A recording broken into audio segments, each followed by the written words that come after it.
America's first and only deepwater port is located in the Gulf of Mexico, miles off our coastline.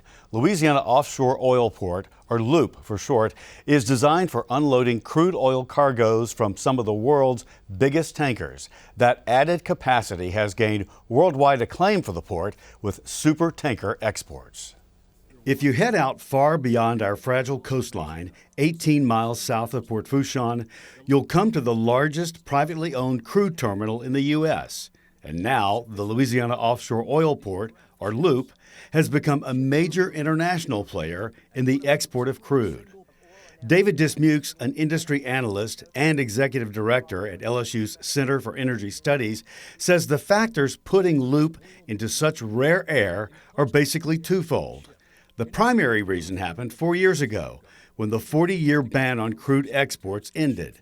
Then, proving that timing can be everything, modifications LOOP made to its already state-of-the-art facility allowed for the loading of supertankers, among the biggest of ocean-going ships. In the year and a half since, the headlines boast of unprecedented success.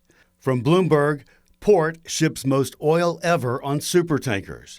And from Reuters, record number of supertankers loading at Louisiana Port. Well, these recent changes in industry are real big for the state overall because it helps to transform this process that's been ongoing since about 2008, 2009, that is making the state much more export-oriented. And this is a big area for export growth. We weren't allowed to export crude oil prior to 2015, so the percentage increases are doubling each and every year. You go back to 2015, I think we were probably exporting about 500,000 barrels a day. Today, we're well over 3 million barrels a day, just in a matter of 24, 26, 28 months. LOOP is an incredibly important asset to Louisiana. Tyler Gray, president of Mid-Continent Oil and Gas Association, says what LOOP does is a game changer. It was created by an act of Congress in order to create something of its magnitude. So it is an offshore oil port where vessels can actually connect directly to the pipeline and then move product on shore from that connection. And it just integrates Louisiana's economy into a more global energy market that creates optionality and value for the firms that are already here and the firms that are looking to locate here. The competition also wants that. At the Port of Corpus Christi, they've begun a project to deepen and widen their ship channel. The cost is $380 million. But if successful, getting that two-way supertanker traffic, like LOOP, will more than make up for it. That's right. I mean, an important aspect of this business is being able to use the most efficient types of technology to move hydrocarbons around the world. And right now, those very large crude carriers are the standard for moving crude. And so when firms and shipping companies are looking to locate or to define an export facility, they need to be able to facilitate those kind of large crude carriers because those are the state of the art right now. Those are the ones that are actually moving waterborne traffic all over the world and even into the Asian markets that are most important and the highest growing ones. 50% of the refining capacity in the United States is in the Gulf Coast.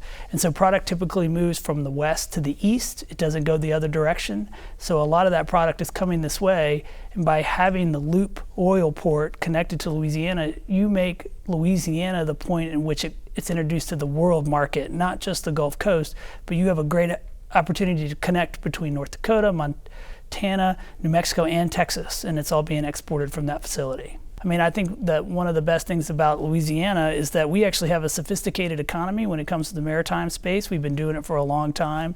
A place like the Mississippi River, I mean, we have that, we have a long history of dealing with exports and things like that. How does this prosperity in oil and gas cross over to other business and industry or individuals in the state? It crosses over a number of ways, direct and indirect. On the direct side, just creating new export facilities will lead to additional storage investments, will lead to additional pipeline investments, creates jobs and maintenance activities, creates other types of jobs that kind of spring off around the industry itself. The fact that LOOP is even being considered in the conversation is a reminder of how important Louisiana is in that, because so when they changed the ban on exports, have we seen it in other places? Maybe, maybe not. But I can tell you where it's been really, important is in Louisiana. So making that policy decision to allow exports has really made Loop one of the biggest players in the world, as opposed to just an afterthought. And I think it's a great example of some of those minor things that we can do from a policy decision that can make a big economic difference in Louisiana. A minor thing that has become a huge thing, and experts, they expect the good times to roll for quite a while. They don't expect to see a ceiling on this anytime soon.